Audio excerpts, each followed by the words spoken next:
a lo mejor levanta bandera blanca y ahora sí, la cosa acá nomás termina. Y no fue así. O sea, durante aproximadamente 2 horas y media más o menos, los chilenos bombardearon la plaza el 5 por la tarde. Los peruanos respondieron porque algunos de sus cañones todavía podían girar y bombardearon a la artillería que los atacaba. Y quedó en nada. Durante el resto de la tarde los chilenos se quedaron esperando. Pues bueno, ¿de dónde está la bandera blanca? ¿A qué hora se rinden los peruanos? Y no hubo ningún intento de los peruanos por rendirse. Entonces es por eso que ellos organizan para el 6, ya un nuevo bombardeo, pero esta vez que participara también la escuadra. Vamos a bombardear por todos lados para esta vez piensen que el bombardeo va en serio y entren en razón, ¿no? Y se rindan. ¿Por qué? Porque los chilenos tenían entendido de que la plaza estaba minada por todo lado. De que no solamente se trataba de que minar los accesos por donde los chilenos podían pasar, sino ellos sabían de que la plaza estaba minada para poder volar la plaza completa. Ellos temían de que sucediera eso, de que una vez que los chilenos atacaran la plaza, los peruanos volaran todo y volaran defensores y atacantes. Ellos pensaban de que podía, pues, toda la fuerza de asalto podía ser destruida ahí también. Entonces, y ese temor fue el que les hacía, ¿sabes qué? Mejor que se rindan, mejor que entreguen la plaza por la buena, no vaya a ser que terminemos perdiendo pues 1.000, 2.000 hombres. Entonces no es solamente una cuestión humanitaria, es cuestión también una cuestión práctica militarmente hablando. Así es. Entonces, ya el 7 empieza todo. ¿Cómo es, cómo son los enfrentamientos, estimado doctor? En el 6, en parte del bombardeo, hubo una finta que hizo un batallón chileno, un regimiento chileno, el Lautaro, en la parte norte, haciendo un amago de ataque. Los peruanos los cañonearon y el Lautaro se retiró. En realidad eso fue una finta. Los peruanos tenían en su defensa solamente 2 divisiones. La 7ª de Coronel Inclán, básicamente conformada por efectivos tacneños, y la 8ª, que era la del Coronel Ugarte, básicamente conformada por tarapaqueños. La 7ª estaba estacionada en lo que llamaban la zona de los accesos de los fuertes del este, que eran 2, el este y el Ciudadela, que están casi juntos. Y la 8ª, en teoría, tenía que haber sido la reserva. En teoría se suponía que la 8ª también tenía que haber sido desplegada en la zona donde estaba la 7ª, porque todo apuntaba, y uno si va a Arica y se da cuenta, la única forma de acceder al Morro era o atacar por la costa, donde estaban los cañones principales peruanos, o atacar por el lado donde estaba el Valle de Azapa, donde estaba la 7ª división y los fuertes Ciudadela y del Este.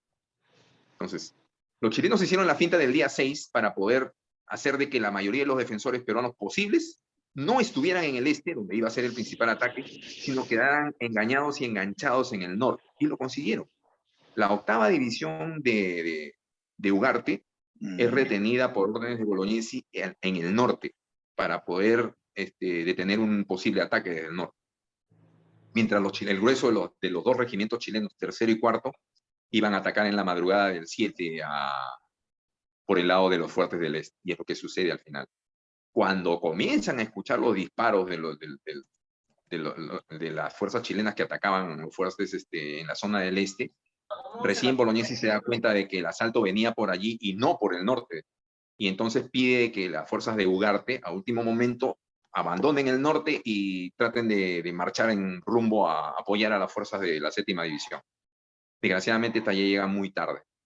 En los 30-35 minutos que duró el asalto de los fuertes Ciudadela y del este, las fuerzas peruanas de la 7ª división son destruidas allí. Los pocos sobrevivientes del batallón artesanos de Tacna al mando del coronel Varela se retiran hacia Morro Gordo, que es una posición de retaguardia, y en cambio el fuerte Ciudadela es volado por Alfredo Maldonado. O sea, viendo que el fuerte ya estaba por caer, aplica fuego a la Santa Bárbara y vuela toda la fortificación. Y virtualmente de ese fuerte, del Ciudadela, no queda ninguno vivo. Solamente creo que quedan 2 o 3 heridos que son capturados. Después todas las fuerzas que estaban allí desaparecen. De la 7ª división, que era la mitad de las fuerzas defensoras, solamente sobreviven los 70, 80 hombres que van con Varela a Morro Gordo. Y bueno, En ese momento es que la 8ª división aparece cuando ya los chilenos habían rebasado el Ciudadela y el Este y estaban comenzando a avanzar hacia Morro Gordo. Es que las fuerzas peruanas de Ugarte aparecen subiendo por la zona del Morro para tratar de unirse a ellos. ¿A qué hora más o menos es esto? ¿A qué? Depende, o sea, de hora peruana, hora chilena, porque usaremos la hora peruana. Eso más o menos es alrededor de las 7:15, 7:20 de la mañana. Entonces, en ese momento que las fuerzas peruanas van subiendo, caminando o trotando en la parte alta, es al descubierto. Ahí no hay ningún parapeto, no hay nada. Es una Y la explanada, fuerza ¿no? chilena, claro, es una explanada y encima es de subida. Entonces, las fuerzas chilenas que venían desde abajo, pues simplemente se dedicaron a fusilar a los peruanos que estaban tratando de ganar la zona. Y Alfonso Ugarte es que sube con la bandera, ¿no? Va con la bandera ahí. Sí, sí, sí, o sea, todos. Es que en esa época se empleaba el abanderado para dar el punto. Síganme. La bandera va aquí, todo el mundo va detrás de la bandera. Entonces era como una especie de llamada.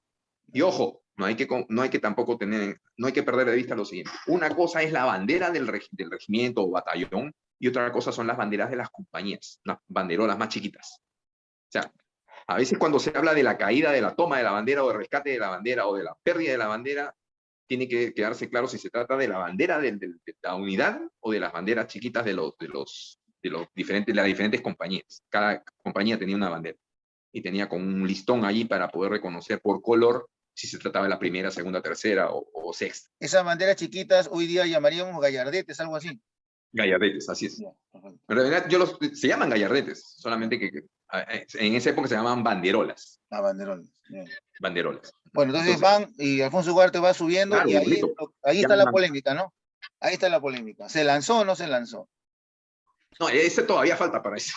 Porque esa es la subida, entonces una vez que ya se dan cuenta de que no van a llegar, entonces Varela también se da cuenta de que no va a recibir refuerzos, se repliega de Morro Gordo con los 70, los 60 personas que le quedaban, y se repliega hacia la parte de lo de que ya es la explanada del Morro en sí mismo, arriba. Entonces la fuerza de Ugarte también se repliega para allá, y los sirvientes de los cañones también, que la mayoría eran de la Marina, también se aprestan para defenderse. Y de ahí es donde ya tiene lugar la última parte de la batalla. O sea, Varela es herido, no llega a alcanzar la zona del Morro, es evacuado y lo llevan al hospital hacia abajo, hacia la ciudad. Muere el comandante del cuarto de línea chileno en pleno asalto, el comandante San Martín, y los chilenos pues comienzan a pedir ya, ha muerto nuestro comandante, hay que eliminar a todos. Para esto, con el tema de que lo que había pasado en el Ciudadela y de que habían reventado varias minas en el trayecto, los chilenos comenzaron a decir, ¿sabes qué? A degüello, hay que matar a todos. No se sabe, por lo menos no se ha encontrado un parte específico que diga de que Lagos ordenara algo así, pero las órdenes también son verbales a veces, pues. Es probable de que simplemente se haya decidido ultimar a toda la guarnición, como digo, como medida incluso defensiva, antes de que ellos nos ultimen a nosotros. Hay que matarlos rápido antes de que por ahí algún gracioso vuele las minas y nos haga volar a todos. Entonces, ahí es donde viene el tema de que los chilenos, al avanzar en avalancha ya sobre lo que quedaba de la 8ª división y los pocos sobrevivientes del artesano de Tacna y las guarniciones de los cañones, ya entran directamente a ultimar a todos. Entonces, ahí es donde por allí es donde ya tiene lugar la última parte de la defensa. En los cuarteles finales y en la parte de lo que eran las baterías. Y ahí es donde tiene lugar lo del tema de Alfonso Ugarte, tiene lugar también el tema de lo que dicen las fuerzas chilenas de que Bolognesi se rindió, y que ordenó detener los fuegos, y es la parte final, ¿no? Ahí es ultimado Bolognesi, es muerto More, es muerto también Ugarte. Está el tema de que si Ugarte se lanzó o no se lanzó del Morro. Lo cierto es que sus restos se encuentran abajo, no arriba. Y tampoco es cierto pues de que la versión que hubo después de que a Bolognesi, perdón, a Ugarte lo habían recogido las rabonas de su batallón y que le habían... De verdad es que existe también esa versión, de que le quitaron la ropa, no sé a qué hora, de que le quitaron la ropa y lo disfrazaron de un soldado chileno. No es por nada, pero eso estaba lleno de chilenos. ¿Tú crees que los chilenos hubieran dejado que a uno de sus compatriotas lo despojen de su ropa para vestir a otro? Y ya, ahí muy, cae muy, muy herido también, fantasioso. disculpe, cae herido Roque Sáenz Peña, ¿no? Sí. Cae Roque herido, Peña cae herido en el momento, claro, en el momento en que ya está en la parte final, ya replegándose sobre el morro. O sea, a él lo hieren en la subida, cuando él... claro, Es que, a ver, hay un tema que desgraciadamente nunca le damos la suficiente importancia porque siempre hemos vivido con el tema del famoso cuadro de Lepiani en el que todos los jefes están a pie, o muertos, o combatiendo pues a pie. Y eso no es cierto. Los comandantes, a ver, los comandantes de batallón, jefe de batallón, por lo menos el jefe de batallón, los jefes de división, su jefe de Estado Mayor de división, el comandante de la plaza, el comandante de las baterías y los ayudantes, todos ellos iban a caballo. Todos. Si el jefe de batallón tenía caballo, pues con más razón tenía que tenerlo, pues Ugarte, que era comandante de división. Entonces, ellos iban a caballo y era lo normal. Entonces, nos hemos quedado, como digo, con la imagen de Bolognesi, pues disparando claro. desde el suelo. Y es probable que haya sucedido una cosa similar porque Bolognesi finalmente fue ultimado allí. Pero no es que los jefes no tuvieran caballo. Todos ellos tenían caballo. Y más aún si tenían que llevar órdenes para aquí, para allá, para tratar de detener el fuego o lo que fuera. Tenían que desplazarse a caballo. Era lo normal. Entonces, que Ugarte estuviera a caballo es casi de rigor. De rigor. Ujú. Que probablemente se lanzara también, porque hay propias versiones chilenas que hablan de que algún jefe se despeñó, inclusive hay dibujos grabados que han hecho chilenos, no peruanos, en el que sale un caballo lanzándose. Entonces, y el hecho de que se encontrara la osamenta del caballo y el cadáver de Bolognesi abajo, y que hubiera después un acta en el que que tiene fecha, si no me equivoco, 15, creo que es 15 o 16 de junio, en el que se recibe pues el cadáver de Bolognesi. Entonces, Claro, él todo eso, pues, su féretro es estaba en la sensible. parroquia, en el cementerio de la parroquia, ¿no? Claro, claro, claro, claro. Y de allí lo retiran en 1890 y lo traen acá, porque ya su señora madre había levantado, pues, ¿cómo se llama? Una tumba espectacular, un mausoleo bien grande, donde se recibió y se guardaron los restos de él. Bueno, estimado doctor, ha sido la verdad un placer. La verdad yo he disfrutado mucho, creo que los muchachos también, pero me quedo con una cosita, que es cierto, esto es una leyenda que el general Stoessel, en la guerra entre Rusia No, y Japón, dijo que eso no es leyenda. aquí falta un, aquí falta un Bolognesi, ¿no? En Puerto Arturo, ¿no? ¿Es cierto o no? Porque yo tengo acá, mire, Corrección, yo tengo acá corrección, por eso. el ejército, Corrección. ¿ah? El que dijo eso fue el zar Nicolás II, porque Stoessel fue el que se rindió. O Ya, sea, el general Stoessel estaba al mando de la guarnición de Port Arthur. ya, La guarnición de Port Arthur había sido rodeada por fuerzas japonesas. Estamos hablando de la guerra de 1904-1905 entre el Imperio Ruso y el Imperio Japonés.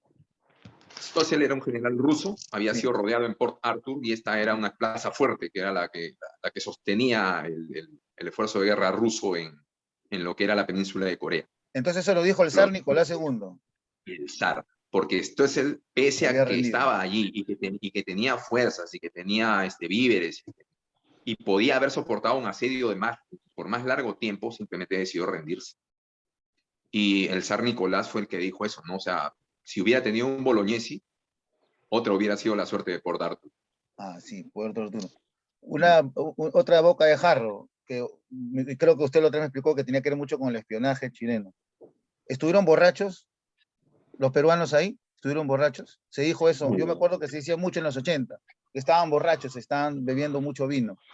Yo creo que eso es no, falso, pero se dijo eso. no, no. O Para sea, a nada. ver, Sí, dígame. hay una gran diferencia entre lo que es un soldado de línea o un soldado de la Guardia Nacional que está Ujú. movilizado ya mucho tiempo y que está acostumbrado a la disciplina y al rigor militar, que un soldado pues, que es improvisado, ¿no? Que no tiene conocimiento de la disciplina, que no sabe mucho de lo de la vida militar y que, bueno, pues no, o sea, le da lo mismo seguirla o no.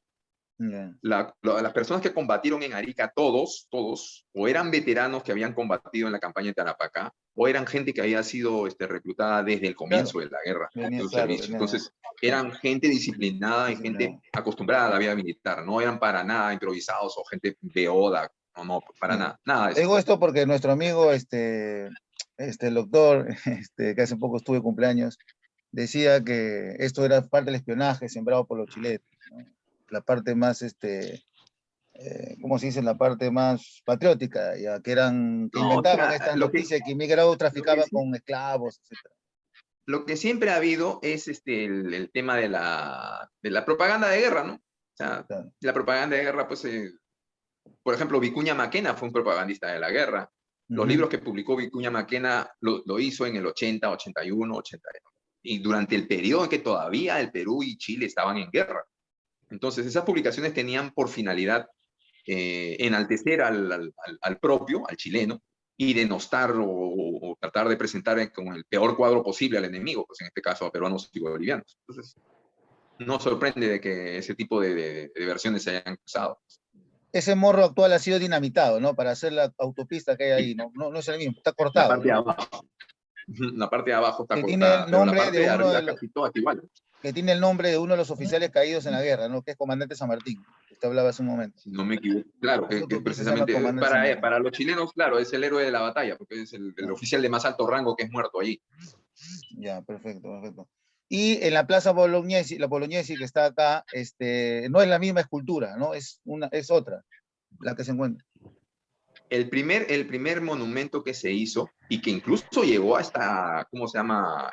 Con el que se inauguró el monumento en la Plaza Bolognesi que hoy conocemos, El era 6 de noviembre un de Bolognesi que 1905, ¿no? estaba, sí, ese Bolognesi es diferente, o sea, está abrazado a la bandera, Ujú. pero está yaciente, o sea, está como herido, que está inclinándose para morir. O sea, es muy diferente.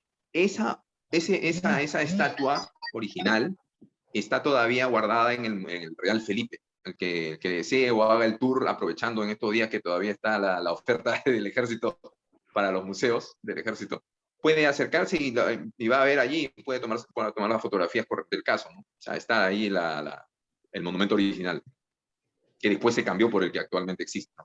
Aquí Un está, ¿no? boloñés Aquí más está. victorioso. Ahí está. Esa es, exacto. Esa estatua precisamente es la que está allí todavía conservada en el Real Felipe. Y el que se cambia ahora, que está actualmente en la Plaza Bolognesi, era, creo, era el nieto de Francisco Bolognesi, ¿no? El que lo pone, que era vicepresidente, me parece, del presidente Manuel Odría. Sí, Ya, o ya, sea, ya. gracias a su... me parece que hubo toda una corriente en la época. Recuérdese que eso se hace con un Perú diferente.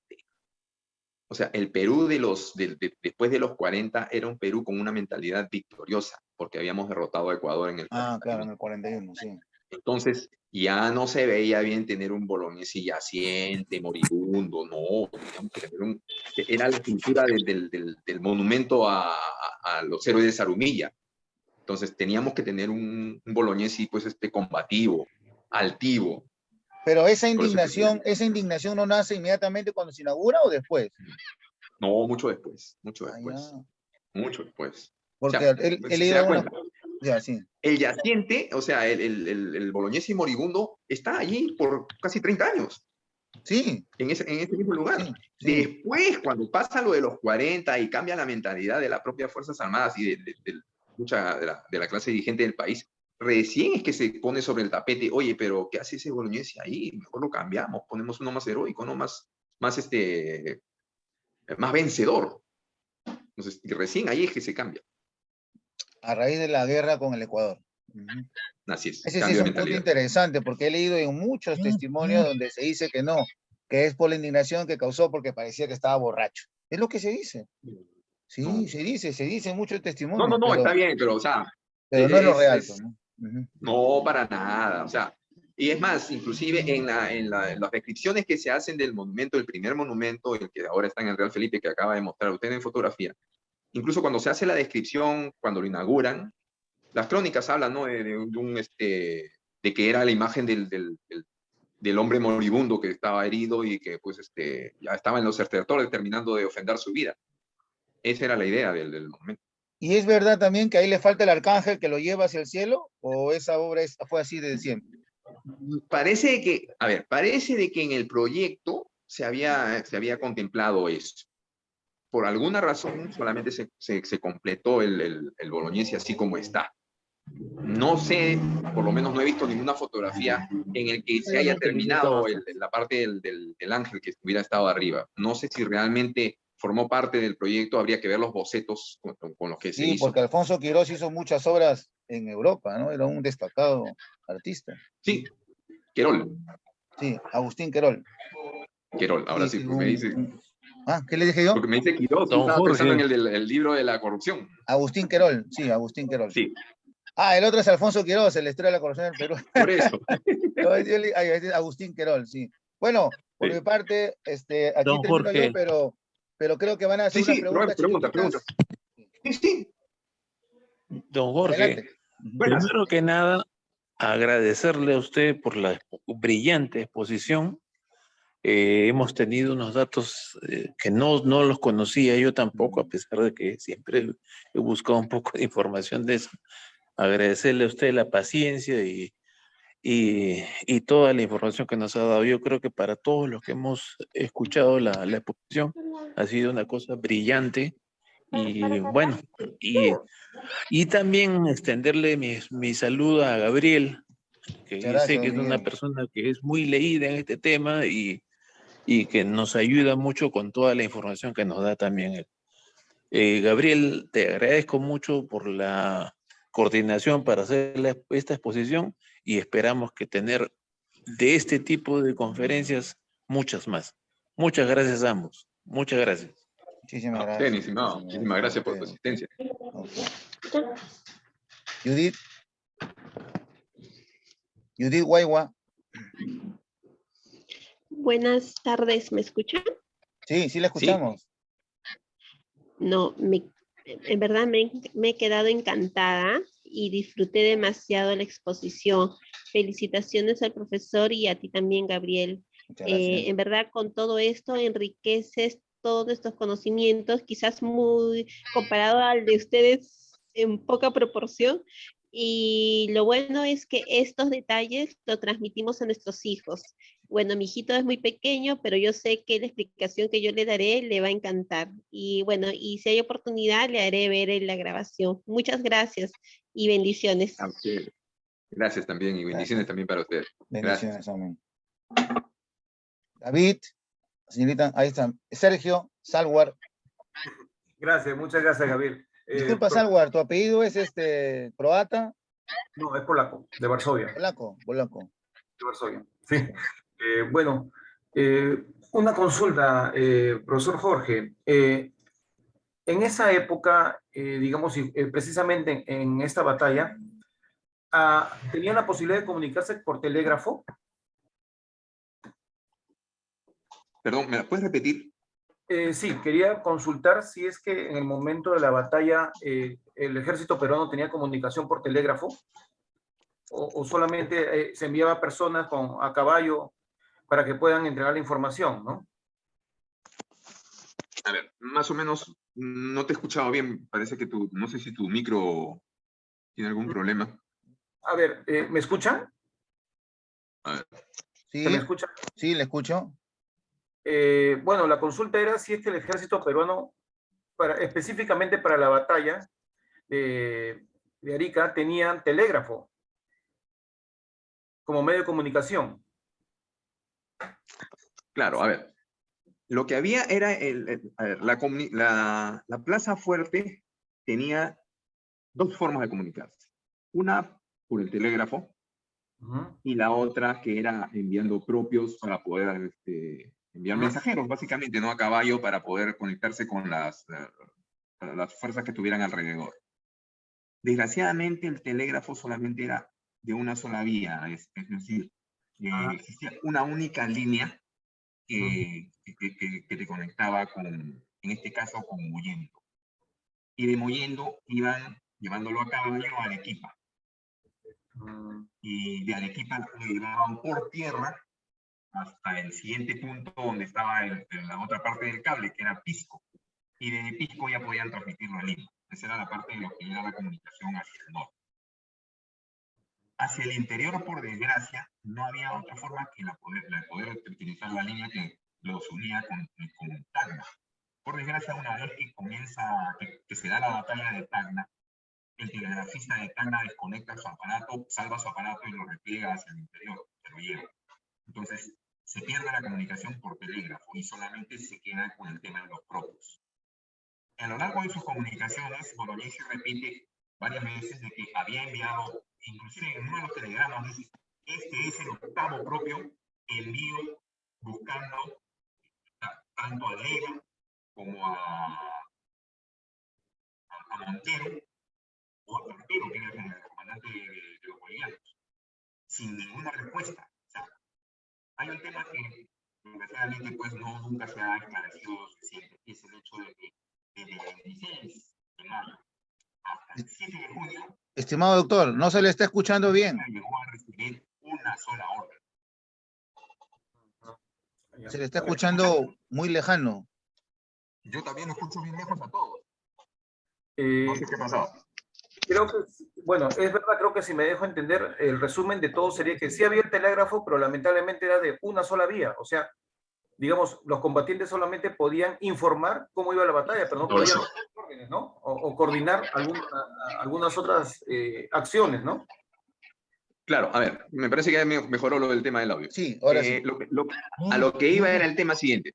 Bolognesi tenía unas órdenes determinadas, las que habían sido confirmadas el 24. Es decir, ¿cuáles eran estas? Resista hasta el sacrificio. Si tiene que combatir contra todo el ejército enemigo solo, va a tener que hacerlo. Entonces, pero eso pasaba porque también formaban parte de sus órdenes de que las fuerzas de Montero, una vez que fueran derrotadas, iban a pasar a reforzarlo a él. Entonces, si no pasa lo segundo, ¿queda todavía vigente lo primero? O sea, teniendo en cuenta de que ya en el 79, al ser destruido el ejército peruano, o derrotado por lo menos el ejército peruano en San Francisco y replegarse a Tarapacá, Buendía ordenó que la fuerza que había quedado atrás en Iquique volara todos los cañones, destruyera todo lo que estaba acumulado y saliera de ahí y se replegara y se uniera al ejército. Entonces cabía la posibilidad de que eso también se le hubiera podido ordenar a Bolognesi, y Bolognesi probablemente lo pensó. Entonces, si es que el ejército no está viniendo para acá, ¿cuál es la nueva situación? A lo mejor mi participación requiere de que salga de Arica y me traslade a otro punto. Entonces, por eso es que Bolognesi comienza a lanzar, pues, a como de lugar, conseguir información nueva. ¿Qué ha cambiado? Si los peruanos no han venido aquí, por algo es. ¿Qué ha cambiado? O sea, ¿cuáles son las nuevas órdenes? ¿Cuál es la situación estratégica ahora? Y desgraciadamente, como digo, desde el 26 de mayo que se da la batalla de Tacna hasta la caída de la plaza el 7 de junio, no recibe ni una sola orden. Ni de Campero, ni de Montero, ni de Leiva, ni de nadie. O sea, Bolognesi al final se va, como dicen, pues, al sacrificio sin haber recibido ni una sola línea del exterior. Por eso es que al momento en que ya él se da cuenta de que todo está perdido y que ya los chilenos vienen a temer la rendición y que el asalto es inminente, él dice, pues bueno, acá resistiremos hasta la muerte, porque eso es lo que le quedaba. Nunca le mandaron ni una orden ni de Lima, ni de Arequipa, ni de Tacna, ni de ningún lado. Interesante. Muchas gracias por la explicación, profesor. No, por nada, amigo. Cualquier cosa, por favor, le pueden, inclusive, si desean, le pueden pedir mi teléfono a Gabriel. Claro. Y normal, lo podemos conversar en algún momento, ya de manera, digamos, personal, a cualquiera que desee, por favor, sin ningún tipo de problema. Porque la verdadera historia El se debe conocimiento saber. está para compartirlo. Claro. Claro. No es para que yo me lo guarde. Imagínense, viene la pandemia, me voy al otro barrio y todo lo que aprendí, ¿qué? Bueno, entonces, ¿alguien más que quiera comentar? Porque ha sido, la verdad, bien ilustrativo. Gracias, doctor. Gracias, ha sido un... ¿Alguien más? Profesor, Unas buenas palabras. tardes. Ah, ya. Profesor, hay una pregunta ahí de Angélica Gómez en los Angélica. comentarios. No, de Judith. Sí, por favor. Sí, adelante, Judith. Profesor, una pregunta. Digamos, en términos generales, en estas batallas, ¿había la participación de la mujer? Bueno, no directamente, obviamente, pero quizás en otras labores. Bueno, No, yo diría que inclusive casi directamente. ¿Ah? A ver, desgraciadamente es un tema que tenemos que terminar de reconocerlo, ¿no? en el siglo XIX la labor de la mujer era muy ninguneada. Y, o sea, se tenía una opinión muy machista, quizá muy de la época, en el cual la labor de la mujer estaba circunscrita simplemente a la cocina o a labores que se consideraban femeninas. O sea, no se aceptaba de que la mujer tuviera presencia en la defensa directa. Pero esos cánones, que podrían hoy mismo parecer algo hipócritas, solamente se aplicaban para la gente de bien, o sea, la gente que tenía pues cierta posición social, ¿no? La gente leída, culta, y la gente del, digamos que del pueblo llano, del pueblo mismo, de los que venían del Ande, que venían del interior, vivían diferente. Para ellos, o sea, tanto el hombre combatiente como la mujer que lo acompañaba, eran una familia, como digan, transhumante o lo que sea, eran una familia en sí misma. En ese aspecto quizás los bolivianos nos llevan ventaja porque ellos han podido reconocer, han podido revalorar y más a sus mujeres.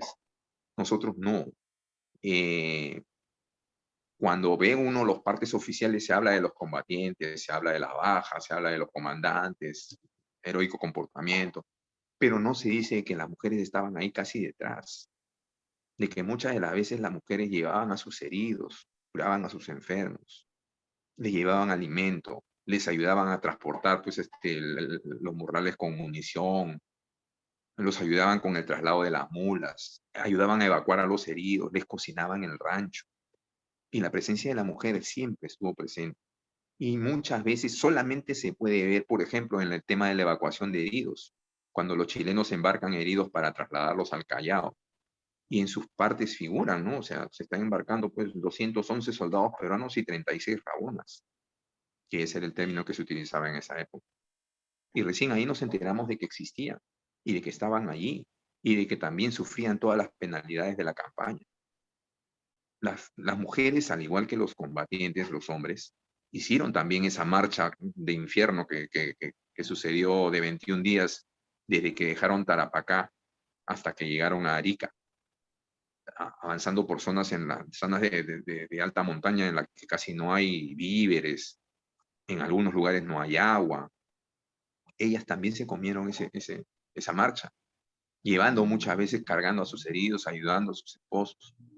Desgraciadamente, recién se está comenzando a revalorizar el papel de la mujer en la guerra, y recién se está dando el valor que realmente ella tuvo, no solamente en este periodo de la guerra, sino especialmente mucho después en la campaña de la Breña, donde se ve mucho más abnegado el papel de la mujer.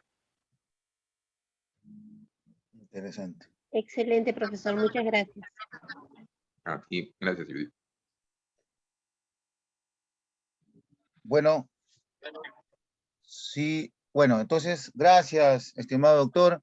Muchísimas gracias, ha sido un placer y le comprometemos pues para otra que tenga tiempo, porque sé que su agenda es bastante densa, pero cuando encuentre un espacio, no dude en apoyarnos. No, lo coordinamos, Gabriel, con todo gusto, por favor. Como digo, o sea, el conocimiento está hecho para compartirlo, no para llevárselo a uno a otro lado. Entonces, en la medida que sea posible, todo lo que yo conozco está en sus manos, mi estimado.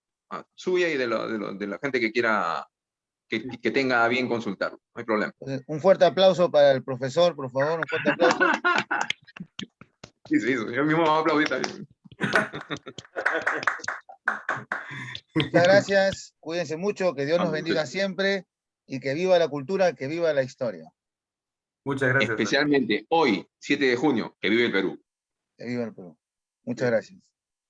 Gracias, bien. Gracias, Jorge. Gracias a todos. Gracias Gracias a todos. David. Muchísimas gracias. Angélica, hasta luego. Okay, hasta luego.